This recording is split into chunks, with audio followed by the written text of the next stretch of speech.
কুলফিকে তোমাদের অনেকদিন দেখায়নি। কুলফি তো একদম মানে বাবুমশাই হয়ে গেছে। দেখো ঘুমের আমেজ কাটছে না কুলফি। ওকে বললাম সেকেন্ড গলিতে ঢোকো, সেকেন্ড গলি, থার্ড গলি, ফোর্থ গলি সব ছাড়িয়ে চলে গেছে।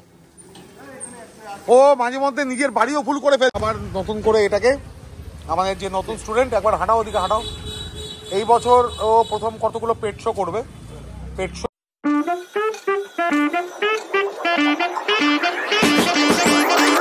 কুলফির কাছে। কুলফিকে তোমাদের অনেকদিন দেখায়নি।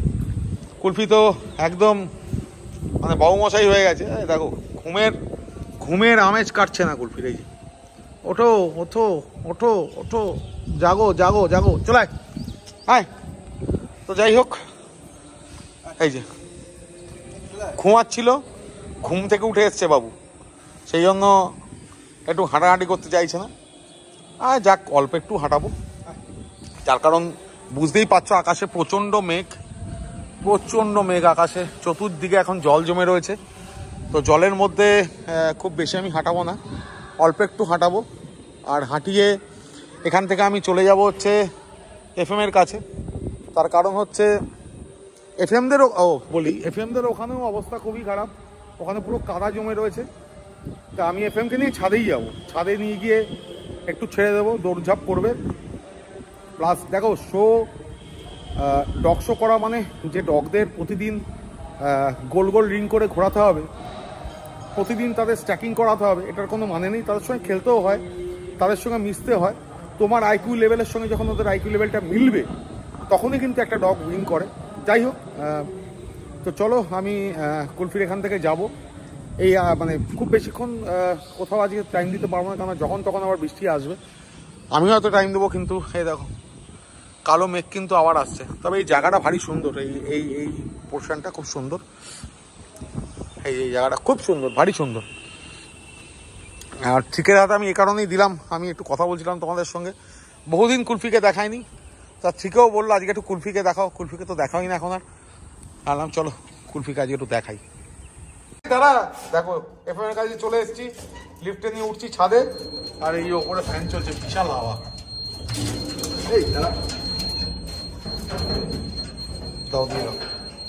পাগল হয়ে গেছে ছাদে যাওয়ার জন্য। এখানটা একটু অন্ধকার আছে, চলো আগে লাইট জ্বালাই, তারপর দেখাচ্ছি। এ কি ল্যাবের মতো লেসটা করেছিস কেন? আমি তো ল্যাবের ছোট ভাই। ছাদে আজকে দৌড় করানো যাবে না, তার কারণ হচ্ছে ছাদে পুরো একদম মানে জল হয়ে রয়েছে, তাতে শ্যাওলা পড়ে অবস্থা খারাপ।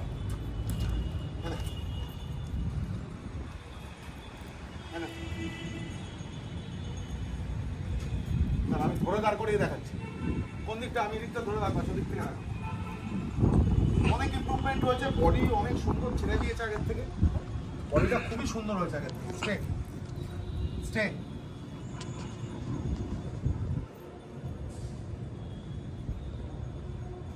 নড়বে না, স্টে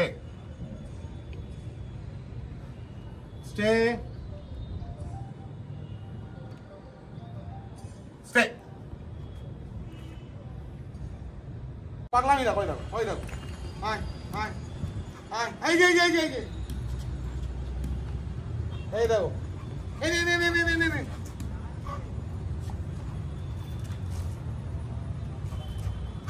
কি চালাক, এনে ওই দেখো চালাক, দেখো এই যে শিখে একটা বলও হাতে রাখতে পারে না। এই অনেক কষ্ট করে বলটা নিয়েছে, এই দেখো বলটা নিচে ড্রপ খাও। এই দেখো, তুই কি ল্যাবরেটর নাকি? মাঝে মধ্যে আমার সন্দেহ হয়। বিকেল না ল্যাবরেটর, পুরো ল্যাবের মতো কেমন করিস। আহা, লেজটা যদি তুলে দিত, মাখন, পুরো মাখন। এই দেখো, লেজ তুললে পুরো মাখনের মতো লাগতো। লেজটা তোলো। বাহ, আজকে ফুল খেলার মুডে আছে, মানে বাঁদরামির একদম চূড়ান্ত পর্যায়ে। বাহ, ভালো ফিনিশ হয়েছে এবার, মোটামুটি তুলনামূলক ঠিক আছে। টপ লাইনটা যেটা অনেকে বলছিলে যে টপ লাইনটা একটু গড়বড় আছে, হ্যাঁ টপ লাইনটার হালকা গড়বড় আছে, কিন্তু বয়সের সঙ্গে সঙ্গে গড়বড়টা চলে যায়। এটা একটা ইনফরমেশন দিই, সেটা বিকেল হোক বিগেল হোক, একটুখানি রিল্যাক্স করো, বিগেল হোক কিংবা যে কোনো ব্রিডই হোক, যে কোনো ডগ যখন ডগের মোটামুটি 7 মাস থেকে আরম্ভ করে 14 মাস, 15 মাস, 16 মাস ডগটাকে দেখলে মনে হয় যেন টপ লাইনটা ঠিক নেই, পাটা একটু এদিক ওদিক হয়ে গেছে। এটা আমার খুব ছোট্ট অভিজ্ঞতা, 19 ইয়ার্সের খুব ছোট্ট অভিজ্ঞতায় বলছি। এটা দেখে কেউ জাজ করো না একটা 7 থেকে 13 মাসের, 14 মাসের, 15 মাসের কুকুরকে, কেন এই সময়টা না ভাঙা করার সময় থাকে।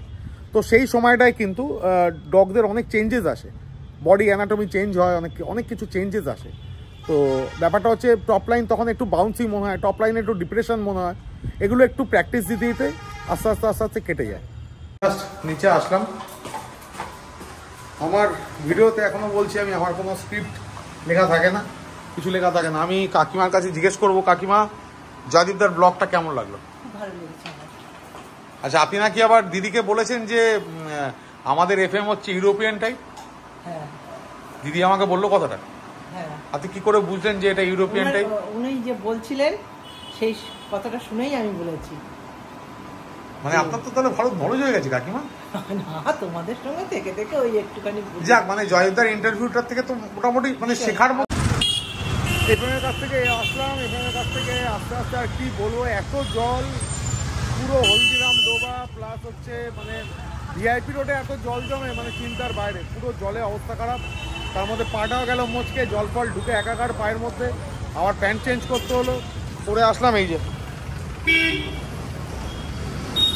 আমাদের ছোট্ট সিম্বার কাছে। দাও সিম্বাকে দেখাই। সিম্বা ভয় এখানে একটু লেজ ফেজ ফেলে দিয়েছে, কেন যে কাদা ফাদা আছে বলে। আবার একটুখানি আদর করলে লেজটা উঠে যায়। Good morning. ভেবেছিলাম আগের দিন ভিডিওটা করব, কিন্তু আগের দিন ভিডিওটা করা সম্ভব হয়নি। এই মুহূর্তে আমি এসেছি হচ্ছে কৈখালি, নতুন একজন স্টুডেন্টের কাছে, আর দেখাচ্ছি সেই স্টুডেন্টকে, আর সঙ্গে কে আছে দেখাচ্ছি। দেখো, এই হচ্ছে সেই নতুন স্টুডেন্ট, উঠিয়ে বসাও। আর এখানে 50K চলে এসছে, আর থ্রিকের নাম চেঞ্জ হয়ে গেছে। থ্রিকের নাম চেঞ্জ করে আমরা 50K দিয়েছি। কেমন দিয়েছি বলো? এই কারণটা বলো। কারণ তুমি জানো, থ্রিকের নাম চেঞ্জ করে 50K এই জন্যই রাখা হয়েছে। থ্রিকে আজকাল নিজের বাড়িটাও ভুল করে চলে যাচ্ছে, আমার ফ্ল্যাট ভুল করে চলে যাচ্ছে, চেঙ্গিস কাইজারের বাড়ি সেটাও ভুল করে চলে যাচ্ছে, সেই জন্য রাখা হয়েছে নাম 50K। তো চলো দেখাই আবার নতুন করে এটাকে, আমাদের যে নতুন স্টুডেন্ট। একবার হাঁটাও, ওদিকে হাঁটাও। এই বছর ও প্রথম কতগুলো পেট শো করবে, পেট শো করার পর তারপর আমরা চেষ্টা করবো ওকে রেজিস্টার্ড শো করার। হ্যাঁ, যেটা বলছিলাম সেটা হচ্ছে এই বছরও কিছু পেট শো করবে আগে, তারপর আমরা চেষ্টা করবো ওকে রেজিস্টার্ড শো করানো। আর আরেকজনকে দেখাচ্ছি, এর আগেও আমি দেখিয়েছি, যাকে আমি দেখাবো এখন, সে হচ্ছে আমাদের ফ্যামিলির একজন মানে কী বলবো খাস মেম্বার। তার কারণ আমার প্রত্যেকটা ভিডিও দেখে, প্রত্যেক ভিডিওতে লাইক করে, শেয়ার করে, কমেন্ট করে। এই যে হচ্ছে অ্যানি, আর ওরই বন্ধুর কুকুর, এটা হচ্ছে ওর বন্ধু, ওরই কুকুর। আর ওর সম্বন্ধে কিছু একটু বলো। মানে টেঙ্গু, হ্যাঁ মানে ও আর কি খুবই একটা শাই ডগ। আমরা অনেকদিন ধরে ট্রাই করছি, খুব একটা কিছু সুবিধাতে পাইনি। মানে রাস্তায় কাউকে দেখলে খুব এক্সাইটমেন্ট, অ্যান্ড মানে তাতে কি বাইরের লোকেদেরও খুব অসুবিধা হয়, সেই কারণে শুভজিৎদাকে ডাকা। এবার এখন আজকে নিয়ে ফার্স্ট টাইম বেরোনো হয়েছে। আজকে ফার্স্ট টাইম বেরোনোর পর মানে যে যে প্রবলেমগুলো আমি দেখলাম, আমি যেভাবে হ্যান্ডেল করলাম, সেই হ্যান্ডলিংটা দেখে তোমার কি ঠিক লাগলো? মানে তোমার ঠিক মনে হচ্ছে যে এরকম করে হ্যান্ডলিং করলে ঠিক হতে পারে? আমরা একটু কয়েকটা জিনিস থেকে অবাকই হলাম। মানে ওকে যখন ওখানে বসেছিলাম আমরা একটু আগে, তো সেখানে আর কি কয়েকটা এরকম মুভমেন্টগুলো যেগুলো কখনো আমাদের সাথে হয়নি। মানে খুবই মানে পেশেন্স কম ওর মধ্যে, তো ও এক জায়গায় অতক্ষণ বসেই না। আজকে দেখে ওটাই অবাক লাগলো যে কিভাবে বসে আছে। ওটা একটা মানে ইয়ে লাগলো। তো যাক, আস্তে আস্তে আরো চেঞ্জ হবে। তো এই যে ট্যাঙ্গো, এই চেঞ্জ হবি তো তুই? কিরে? হ্যাঁ, ও বলছে চেঞ্জ হয়ে যাবে। 50K কি বলছো? দেখে কেমন লাগলো তোমার? তুমি তো প্রথম দেখলে। হ্যাঁ, ভালোই লাগলো। আর যাক, দেখো ঘরে ঢুকে গেছি, এই চেনটা দিয়েছিলাম, চেনটা প্রথম দিনই ছিঁড়ে গেছে। এই যে, আর এই চেনটা বলছে ফেরত দিতে দেবে না। দেখো করছে, দেখো, ওই দেখো, ওই দেখো, এই চেন দেবো না, যা, কোনো মতেই দেবো না চেন। ওই দেখো, বুঝে গেছে চেন দেবো না বলে কি করতে গেছে। কাকে? Good evening, very very good evening. আজকে তো আবার আসলাম হচ্ছে তোমার টিনটিনের কাছে। আর টিনটিনের কাছে এসে সব থেকে বড় প্রবলেম হচ্ছে চতুর্দিকে জল কাদা।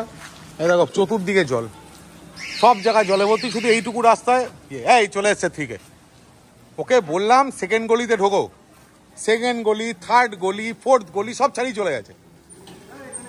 ও মাঝে মধ্যে নিজের বাড়িও ফুল করে ফেলছে, তোমরা একটু কমেন্ট করে বলো কিছু। এই দেখো লাঠি রাখছে, লাঠিটাও পড়ে যাচ্ছে। ও নিজের বাড়ি ভুল করে ফেলছে। কালকে আজকে আমার ফ্ল্যাট থেকে আবার এগিয়ে যাচ্ছিল। আর এই যে টিনটিন আর ইয়ে আবার মিট হলো, টিনটিন আর ইয়ে মিট হয়েছে এখানে। হাঁপিয়ে গেছে, আমিও হাঁপিয়ে গেছি, টিনটিন এদিকে এসো, হাঁপিয়ে গেছে। তো চলো আজকের ব্লগটা আমি এখানেই শেষ করলাম। আর ব্লগে যদি কিছু ভালো লাগে তাহলে অবশ্যই তোমরা লাইক করো, শেয়ার করো, কমেন্ট করো, আর চ্যানেলটাকে সাবস্ক্রাইব করো। চলো আজকের মতো বাই।